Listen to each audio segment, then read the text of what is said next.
آج کل ایسے پیران بھی ہیں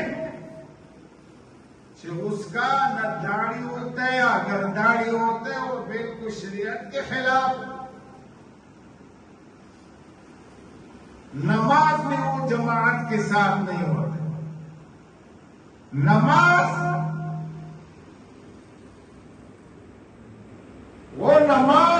مورد سے پوچھیں گے پھر سے خود نماز ہے، وہ حرم شریف میں نماز پڑھ رہے ہیں، وہ نماز حرم شریف میں پڑھ رہے ہیں. اور روٹی کدھر کھاتے؟ روٹی ادھر کھاتے، پھر روٹی بھی ادھر کا ہوگا. ایسا نہیں. ایک دوسرے کے ساتھ محبت رکھنا، پھر بھائی مطلب ایک دوسرے کے بالکل بانی ہو جانا، شریعت کا پابندی کرنا، نماز پڑھنا. اور لوگ بھی آپ لوگوں کو دیکھیں گے، دیکھو یہ پہلے کیسا تھا ابھی کیسا ہے. آپ لوگوں سے مطلب عبرت حاصل کرے گا. اگر آپ لوگ نماز نہیں پڑھے گا، والدینوں پہ نافرمانی کرے گا، ایک دوسروں کے ساتھ بغض و عناد رکھے گا، پھر آپ اور دوسروں کو کیا وہ اس کی کیا پڑھے گا. نو ایسا نہیں کرنا.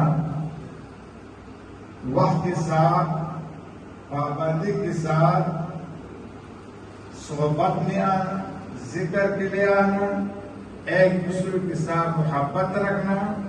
اگر کوئی پیر بھائی ہے وہ ذکر بھی نہیں آیا، پھر اس کو فون کرنا کہ بھائی کیا وجہ، آپ کو بیمار ہے، کوئی پریشانی ہے، آپ کیوں نہیں آیا؟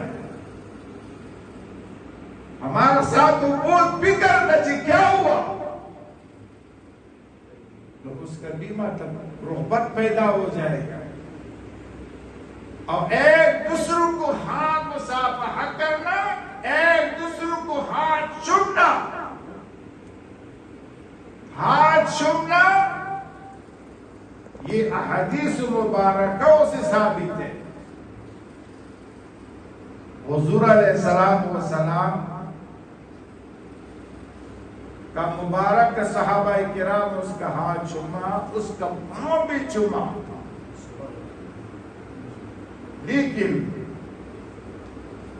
اس دور میں، اس زمانے میں احتیاط اس میں ہے کہ پاؤں چومنا صحابہ کرام نے چوما، لیکن اس دور میں نہیں چومنا چاہیے.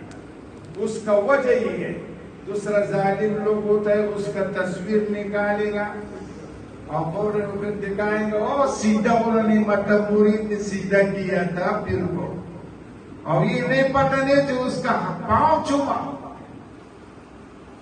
لوگ تو اس کو پتہ تھا واقعی تو انہوں نے سیدھا کیا تھا، وہ ساتھ تو نہیں چاہیے.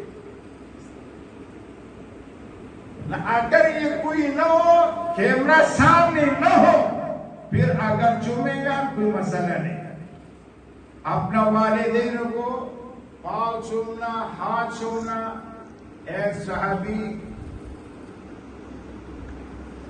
قسم کھایا، یا رسول اللہ صلی اللہ علیہ وسلم میں نے قسم کھایا کہ میں جنت کا چوکاٹ کو بوسہ دوں گا، میں ابھی کیا کروں گا؟ نبی علیہ السلام مبارک بولا، جاؤ والد سے کو یہ ماتھے پر چومو اور ماں کا پاؤں چومو، بس آپ کا بس